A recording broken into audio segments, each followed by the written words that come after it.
Herkese merhaba arkadaşlar, kanalımıza hoş geldiniz. Sinem Ünsal sette paylaşım yaptı. Sevgilisi Berk Cankatı'dan anında yorum geldi. Kanal D'nin büyük ilgi gören dizisi Uzak Şehir'de başrollerini oynayan Sinem Ünsal ve dizinin ikinci sezonunda başlamasıyla setten yeni kareler paylaştı.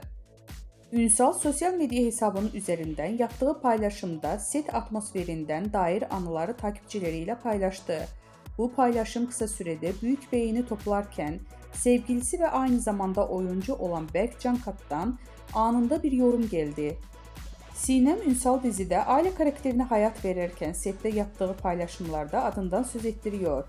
Geçtiğimiz aylarda yeni yaşını kutlayan oyuncu sosyal medyada sevgilisi Berk Cankat'tan gelen romantik doğum günü mesajı ile dikkatleri üzerine çekmişti.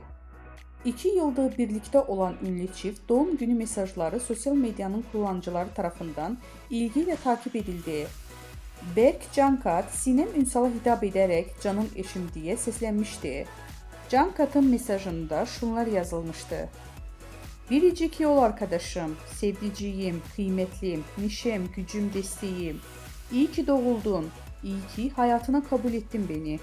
Nice sağlıklı, başarılı, huzur ve kahkaha dolu yaşların olsun. Hep yan yana olalım. Seni çok seviyorum. Doğum günün kutlu olsun canım eşim."